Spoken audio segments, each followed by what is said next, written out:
गुणै संवेष्टितो देहा तिष्ठति आयाति याति चा। आत्मा न गंता न गंता किमेन मनु सोचसी।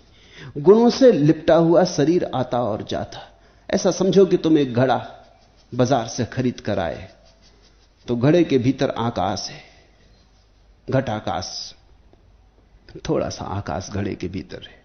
जब तुम घर की तरफ चल पड़े तो घड़ा तो तुम्हारे साथ आता है। क्या तुम सोचते हो घड़े के भीतर का आकाश वही रहता है? आकाश बदलता रहता। आकाश तो अपनी जगह है, कहीं आता जाता नहीं। तुम्हारा घड़ा तुम खींच के घर ले आते हो, वही आकाश नहीं आता घड़े में। जो तुमने बाजार में खरीदा था तब था, वो आकाश तो वही रह गया। आकाश तो अपनी जगह है। तुम घड़े को ले आए घर, भीतर की खाली जगह तो न आती न जाती कहीं। आत्मा आकाश जैसी है। शरीर का गुणधर्म है, शरीर तो घड़ा है, मिट्टी का घड़ा है। तुम गए, तुम चले, शरीर चलता, तुम्हारी आत्मा नहीं चलती। ऐसा ही समझो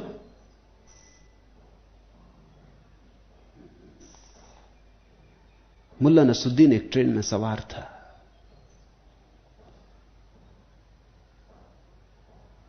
और तेजी से डब्बे में चल रहा था। किसी ने पूछा कि नसरुद्दीन मामला क्या है? उसने कहा मुझे जल्दी पहुंचना। पसीने से लथपथ हो रहा था। अब ट्रेन का डब्बा भागा जा रहा है, तुम उसमें चलो या बैठो कोई फर्क नहीं पड़ता। और जब ट्रेन चलती है तो तुम्हारे चलने का कोई प्रयोजन ही नहीं है। तुम थोड़ी चलते हो, ट्रेन चलती, तुम बैठे रहते, तुम तो वही के वही होते। तुम्हारा शरीर जब चलता है तब भी तुम वही के वही होते हो। भीतर कुछ भी नहीं चलता। भीतर का शून्य आकाश वैसा का वैसा, वही का वही। तुम यहां से उठे वहां बैठ गए, वहां से उठे कहीं और बैठ गए। गरीब थे अमीर हो गए, कुछ न थे राष्ट्रपति हो गए, जमीन पे बैठे थे सिंहासन पे बैठ गए। लेकिन तुम्हारे भीतर जो छिपा है वो तो कहीं आता जाता नहीं। उसे पहचानो। न भोजन करते भोजन करता, न राह चलते चलता, न रात सोते सोता, सदा वैसा का वैसा है, एक रस। गुणों से लिपटा हुआ शरीर आता और जाता। आत्मा न जाने वाला है और न आने वाला है। इसके लिए सोच का कोई कारण ही नहीं, क्योंकि सोच का कोई अर्थ नहीं। तो मुल्ला नसरुद्दीन जैसे ट्रेन में चल रहा, ऐसी तुम सोच कर रहे हो, व्यर्थ ही सोच कर रहे हो, इसका कोई प्रयोजन नहीं। जैसे ही यह बात समझ में आ जाती, सोच छोड़ना नहीं पड़ता, सोच छूट जाता।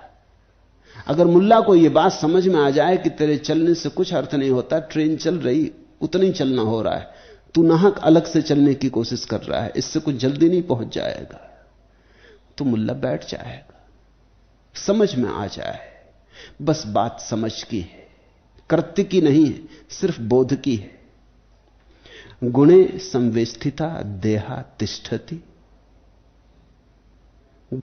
गुणों से लिपटा हुआ शरीर निश्चित आता जाता, जन्मता, बचपन, जवानी, बुढ़ापा, बीमारी, स्वास्थ्य, हजार घटनाएं घटती, लेकिन भीतर जो छिपा है घड़े के, वह तो वैसा का वैसा। तुमने देखा, मिट्टी का घड़ा खरीद लाओ, उस पर सोने की परत चढ़ा दो, हीरे जवाहरात लगा दो, मगर भीतर का खालीपन तो वैसा का वैसा। सोने के घड़े के भीतर तुम सोचते हो किसी और तरह का आकाश होता है, मिट्टी के घड़े के से भिन्न होता है। भीतर का सूनापन, भीतर का खालीपन सोने के घड़े में हो कि मिट्टी के घड़े में एक जैसा है। तो कुरूप देह हो कि सुंदर, क्या फर्क पड़ता? देह ही ऊपर कुरूप और सुंदर होती। खूब आविष्ठित गहनों से हो कि नग्न खड़ी हो, कोई फर्क नहीं पड़ता। आत्मा न गंता न आगंता किम एनम अनुसोचसी। फिर सोच क्या, जब कुछ होता ही नहीं अंतर के जगत में, कुछ कभी हुआ ही नहीं, जैसा है वैसा ही है सब वहां। अंतस्तंभ पर, आखिरी केंद्र पर न कोई गति है, न कोई खोना, न कोई बढ़ना, न कुछ होना। आकाश जैसा है, कभी बादल घिरते, वर्षा होती, फिर बादल चले जाते,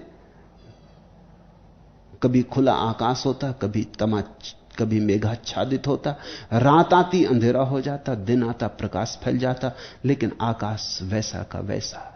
यह आकाश की दृष्टि है। इसे तुम समय की दृष्टि से मत मेल बिठाना, अन्यथा मुश्किल पड़ेगी। समय की दृष्टि कहती तुमने बुरे कर्म किए, उनको ठीक करो, पाप किए उनको सुधारो,